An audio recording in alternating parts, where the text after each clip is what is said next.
বন্ধুরা, আজকের আমার ভিডিওর বিষয়বস্তু হলো আগস্ট মাসে গোলাপ গাছের পরিচর্যা। এই বর্ষায় গোলাপ গাছে কোন খাবার প্রয়োগ করতে হবে, কোন খাবার প্রয়োগ করতে হবে না, কোন কোন পরিচর্যা করতে হবে এবং কোন কোন পরিচর্যা করতে হবে না, সেই বিষয়ে আজকের এই ভিডিও।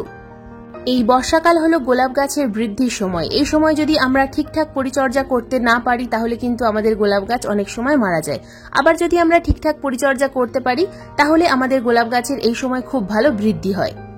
গোলাপের সিজন শুরু হবে সেপ্টেম্বর মাস থেকে। সেপ্টেম্বর মাস থেকে এই গাছে ভারী খাবার প্রয়োগ করা শুরু হবে।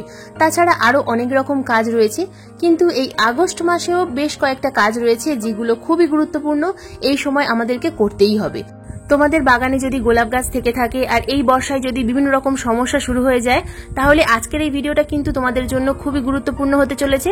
তাই সম্পূর্ণ ভিডিওটা মনোযোগ দিয়ে দেখার অনুরোধ করব, তা না হলে অনেক কিছুই অজানা থেকে যাবে।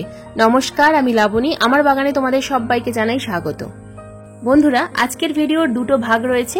প্রথম ভাগে বলবো এই সময় গোলাপ গাছে কোন কোন কাজ করা যাবে না, এবং দ্বিতীয় ভাগে বলবো এই সময় বর্ষাকালে আগস্ট মাসে কোন কোন কাজ করতেই হবে। তবেই আমরা সেপ্টেম্বর মাস থেকে এই গাছে নতুন করে গ্রোথ শুরু করতে পারবো। বন্ধুরা, প্রথমেই বলবো আমরা আমাদের বাগানের গোলাপ গাছে কোন কোন কাজ করতে পারবো না। প্রথমেই বলবো এই সময় যদি তোমরা নার্সারি থেকে গোলাপ গাছ কিনতে চাও তাহলে না কেনাই ভালো। এখন নার্সারিতে খুব ভালো গোলাপ গাছ পাওয়া যাবে না। গোলাপ গাছ কেনার আদর্শ সময় হলো নভেম্বর মাস, ডিসেম্বর মাস অথবা অক্টোবর মাসেও অনেক রকম ভালো চারা পাওয়া যায়, কিন্তু এই সময় এখন নতুন চারা গাছ কিনতে যেও না। যদিও তোমরা নতুন চারা গাছ কিনে এনে প্রতিস্থাপন করো, অনেক সময় কিন্তু সেই গাছ বাঁচে না, মারা যায়। দ্বিতীয় যে কাজটা আমাদের এই সময় করতে পারবো না সেটা হলো আমরা এই সময় কিন্তু কোনো রকম ভাবেই সবুজ ডাল কাটাই ছাটাই করবো না। যদি গাছের ফুল শুকিয়ে যায় তো এইভাবে ফুলটাকে বৃন্ত থেকে আমরা হাতের সাহায্যে কেটে নেব। কাঁচি বা কাটারের সাহায্যে আমরা কিন্তু কোনো রকম ভাবে ডাল কাটবো না, তাহলে কিন্তু গাছের ডালে ডাইব্যাকের সমস্যা আসতে পারে। তাই গাছের প্রত্যেকটা শুকনো ফুল এইভাবে হাতের সাহায্যে ছিঁড়ে ফেলতে হবে এবং দূরে কোথাও ফেলে দিতে হবে। এগুলো গাছে থাকলে কিন্তু এই সময় বৃষ্টির জলের মধ্যে পচে যাবে ফুলগুলো এবং গাছে ফাঙ্গাসের সৃষ্টি হবে। 3 নম্বর যে কাজটা এই সময় আমরা করতে পারবো না সেটা হলো এই গাছের রিপোর্টিং। এই সময় কোনো রকম ভাবেই গোলাপ গাছের রিপোর্টিং করা যাবে না। এই সময় গোলাপ গাছের রিপোর্টিং করলে কিন্তু গোলাপ গাছের অনেকটাই ক্ষতি হতে পারে, রুট ড্যামেজ হতে পারে, যার ফলে রুটে ফাঙ্গাস লেগে যেতে পারে এবং ধীরে ধীরে গাছটা সম্পূর্ণরূপে মারা যেতে পারে। 4 নম্বর যে কাজটা আমরা করতে পারবো না সেটা হলো টবের মাটি যদি ভেজা থাকে তাহলে কিন্তু কোনো রকম ভাবেই আমরা টবের মাটিকে খুব বেশি খুঁজতে যাব না, তাহলে কিন্তু রুট কেটে যেতে পারে এবং গাছটা ক্ষতি হতে পারে। তাই মাটি শুকনো হলে তবেই কিন্তু আমরা টবের মাটি হালকা করে খুঁজে দেব। বন্ধুরা, যে 4টে কাজের কথা বললাম এই সময় কিন্তু একেবারেই করতে যেও না, তাহলে তোমাদের গোলাপ গাছ কিন্তু এই সময় বিভিন্ন রকম ভাবে ক্ষতিগ্রস্ত হতে পারে। এবার আসি আমরা কোন কোন কাজ করতে পারবো। ভিডিও দ্বিতীয় ভাগে আমি বলেছিলাম যে কোন কোন কাজ এই সময় আমরা আমাদের গোলাপ গাছে করতে পারবো, যে কাজগুলো আমাদের এই সময় অবশ্যই করতে হবে। আগস্ট মাস হলো বর্ষার শেষ সময়, এবার কিন্তু ধীরে ধীরে বর্ষা শেষ হয়ে যাবে। তাই এই সময় আমাদের বাগানের গোলাপ গাছগুলো কিন্তু খুব ভালোভাবে গ্রোথ নেওয়া শুরু করবে। তো এই সময় আমাদের যে কাজগুলো করতে হবে, গোলাপ গাছের যে গ্রাফটিং নোট থাকে সেই গ্রাফটিং নোটের নিচ থেকে যদি কোনো রকম কোনো ডাল আসে তাহলে কিন্তু সেটাকে কেটে ফেলতে হবে। সেটা হলো শাকার ব্রাঞ্চ অথবা এলা ডাল। এই যে নোটটা দেখছো গ্রাফটিং নোট, এই গ্রাফটিং নোটের যে অংশটা আমি আঙুলের সাহায্যে দেখাচ্ছি এই অংশ থেকে যদি কোনো রকম কোনো এই বর্ষায় ডাল আসে তাহলে সেই ডালটাকে কিন্তু তোমরা কেটে ফেলবে, সেই ডালটাকে একেবারেই রাখবে না। উপরের দিকে যে ডালগুলো আসছে এগুলোই হলো অরিজিনাল ডাল, আর নিচের দিকে যে ডালগুলো আসছে এগুলো হলো শাকার ব্রাঞ্চ। তো এগুলোকে যদি না কেটে ফেলো তাহলে কিন্তু গাছের গ্রোথ থমকে যাবে। এরপর যে দ্বিতীয় কাজটা করতে হবে সেটা হলো টবের মাটিতে প্রচুর পরিমাণে এই সময় আগাছা জন্মায়, তো এই আগাছাগুলোকে আমাদেরকে তুলে ফেলতে হবে। এখন যেহেতু শিকড়ের ধীরে ধীরে খুব ভালো গ্রোথ হবে, তাই এই আগাছা যদি টবের মাটিতে থেকে যায় তাহলে কিন্তু আগাছা সেই গ্রোথের রুটকে আঁকড়ে ধরবে এবং গাছের গ্রোথ থমকে যাবে। তো আগাছাকে তুলে ফেলতে হবে এবং টবের মাটি সবসময় এই সময় পরিষ্কার রাখতে হবে। দ্বিতীয়, টবের মাটি যখনই হালকা করে শুকনো হবে তখনই কিন্তু আমাদেরকে সামান্য পরিমাণ টবের মাটি খুশে দিতে হবে। টবের মাটি যেন কখনোই শক্ত হয়ে জমাট না বেঁধে যায়, কিন্তু এটা ভেজা মাটিতে একেবারেই করা যাবে না, তাহলে কিন্তু শিকড় কেটে যেতে পারে। তো খুব ভালোভাবে সাবধানে এইভাবে ধীরে ধীরে কিন্তু আমাদেরকে টবের মাটি খুশে দিতে হবে। যে কোনো কিছুর সাহায্যে এইভাবে তোমরা যদি আস্তে আস্তে উপরের মাটিটা সামান্য পরিমাণ একটু খুশে দাও তাহলে কিন্তু দেখবে টবের মাটিটা আলগা থাকছে এবং গাছ অক্সিজেন গ্রহণ করতে পারবে খুব ভালোভাবে এবং গাছের শিকড় অক্সিজেন গ্রহণ করতে পারবে, যার ফলে গাছ কিন্তু ভালো থাকবে। এরপর যে কাজটা করতে হবে, টবের মাটি শুকনো হওয়ার পরেই টবের মাটিতে প্রয়োগ করতে হবে নিমখোল। বন্ধুরা, এই সময় টবের মাটিতে যদি তোমরা নিমখোল প্রয়োগ করতে পারো তাহলে কিন্তু টবের মাটি ভালো থাকবে। টবের মাটিতে কোনো রকম কোনো পোকামাকড়ের আক্রমণ হবে না, কোনো রকম কোনো ব্যাকটেরিয়ার আক্রমণ হবে না। তাই 1 চামচ নিমখোল একটা টবে কিন্তু এইভাবে আমরা প্রয়োগ করে দেব। জুলাই মাসেও এই একই কাজ করেছিলাম, নিমখোল প্রয়োগ করেছিলাম, তো এই মাসেও কিন্তু নিমখোল অবশ্যই প্রয়োগ করতে হবে। বন্ধুরা, যদি নিমখোল তোমাদের কাছে না থাকে, নিম তেল যদি থাকে অথবা নিম পাতা যদি থাকে, গাছ থাকে, তাহলে নিম পাতা ফুটিয়ে সেই জলটা টবের মাটিতে তোমরা কিন্তু ঠান্ডা করে প্রয়োগ করতে পারো।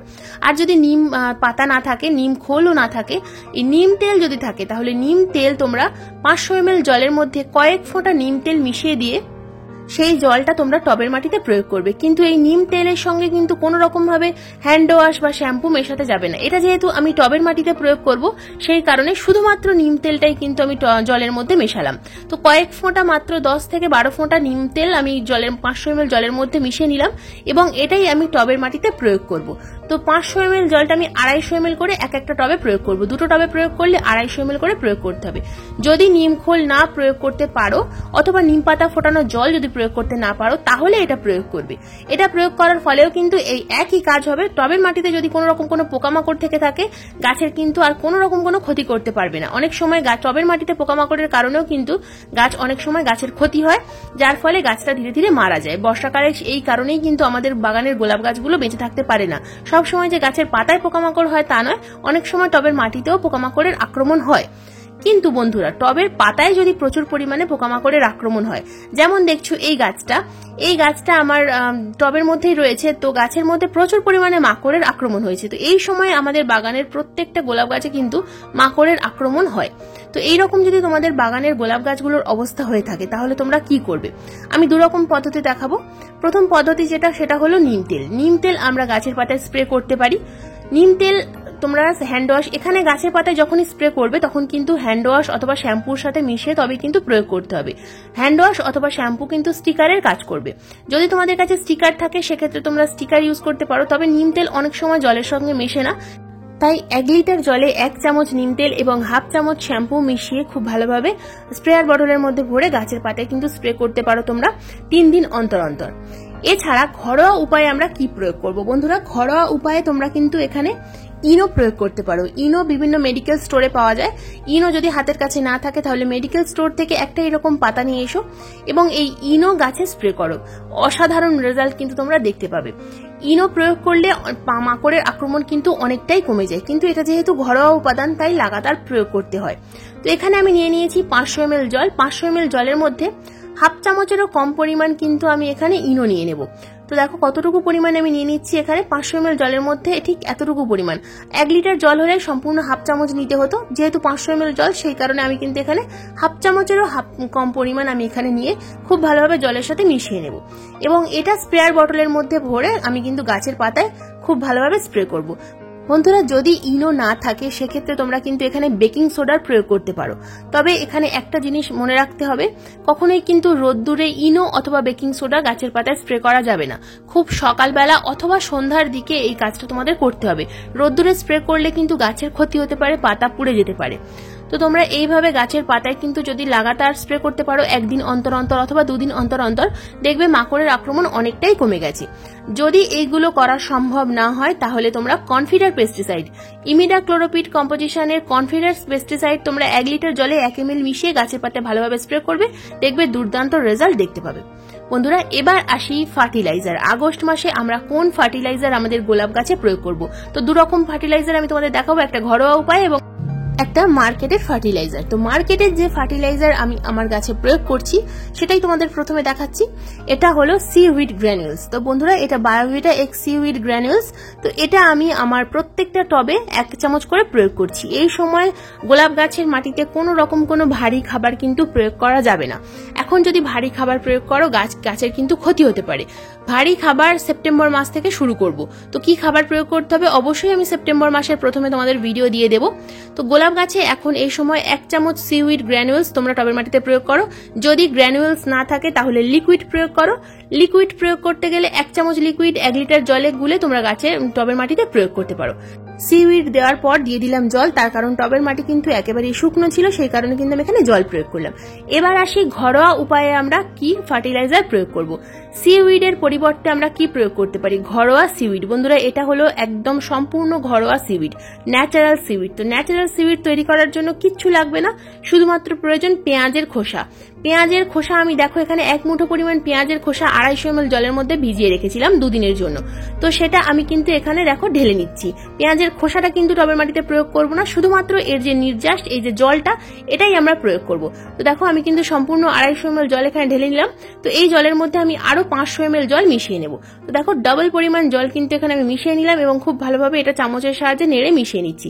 তো এই পেঁয়াজের খোসার মধ্যে যে যে উপাদানগুলো রয়েছে বন্ধুরা, যে যে মাইক্রোনিউট্রিয়েন্টস রয়েছে, সেগুলো সবটাই কিন্তু রয়েছে সিউইডের মধ্যে। তাই যদি সিউইড না থাকে চিন্তার কোনো কারণ নেই, পেঁয়াজের খোসা ভেজানো জল টবের মাটিতে প্রয়োগ করো, দুর্দান্ত রেজাল্ট তোমরা দেখতে পাবে। তো এক একটা টবে আমি 8 ইঞ্চি টবে এক একটা টবে কিন্তু এখানে 250 ml করে জল ঢেলে দিলাম। তো তোমরা যদি তোমাদের টবের সাইজ আরো বড় হয় সেক্ষেত্রে তোমরা 500 ml জল ইউজ করবে, ছোট হলে 250 ml জল ইউজ করবে। তো এই কাজটা তোমরা আগস্ট মাসে অবশ্যই করে ফেলো বন্ধুরা, দুর্দান্ত রেজাল্ট দেখতে পাবে। এই সময় গাছে কুঁড়ি আসুক বা না আসুক, গাছটাকে আমাদেরকে সুস্থ রাখতে হবে। এই সময় যদি আমরা গাছ সুস্থ রাখতে পারি তাহলে কিন্তু আমরা সেপ্টেম্বর মাস থেকে এই গাছের নতুন করে গ্রোথ স্টার্ট করতে পারবো। এখনই গাছে কিন্তু গ্রোথ শুরু হয়ে গেছে, তো সেপ্টেম্বর মাসে আরো ভালো গ্রোথ আসবে। তো গাছে কিন্তু আমরা খাবার প্রয়োগ করার সাথে সাথে বিভিন্ন ধরনের ফাঙ্গিসাইড স্প্রে করব, তবেই কিন্তু আমাদের গাছ ভালো থাকবে। তাছাড়া যদি ফাঙ্গিসাইড না স্প্রে করতে চাও সেক্ষেত্রে তোমরা হলুদ গুঁড়ো স্প্রে করতে পারো। বন্ধুরা, জল প্রয়োগ করার পর একটা জিনিস লক্ষ্য করবে, যেন টবের ড্রেনেজ ব্যবস্থাটা সঠিক থাকে। জল প্রয়োগ করার পরেই যেন জলটা বেরিয়ে যায়। তো এই জিনিসটা লক্ষ্য রাখলেই কিন্তু বর্ষাকালে আমাদের গোলাপ গাছ সুস্থ থাকবে, গোলাপ গাছে কিন্তু প্রচুর পরিমাণে গ্রোথ আসবে। তো বন্ধুরা, এই ছিল আগস্ট মাসে গোলাপ গাছের পরিচর্যার ভিডিও সংক্রান্ত যদি কোনো রকম কোনো প্রশ্ন থাকে অবশ্যই কমেন্ট বক্সে কমেন্ট করবে, আমি যথাযথ উত্তর দেওয়ার চেষ্টা করব। বন্ধুরা, আজকের ভিডিওটা যদি ভালো লেগে থাকে তো প্লিজ একটা লাইক করো, শেয়ার করো, হাইপ করো। চ্যানেলে যদি নতুন বন্ধু হয়ে থাকো চ্যানেলটাকে সাবস্ক্রাইব করে পাশের বেল আইকনটা প্রেস করে দিও, কারণ প্রত্যেকদিন ঠিক সন্ধ্যা 6টার সময় আমি এইরকম নিত্য নতুন বাগান সংক্রান্ত ভিডিও আপলোড করে থাকি। ভিডিও আপলোড করার সাথে সাথে তোমাদের মোবাইল স্ক্রিনে অথবা কম্পিউটার স্ক্রিনে ভিডিও নোটিফিকেশন পৌঁছে যাবে। বন্ধুরা, আজকের এই ভিডিওটা সম্পূর্ণ মনোযোগ দিয়ে দেখার জন্য তোমাদের সবাইকে জানাই অসংখ্য অসংখ্য ধন্যবাদ।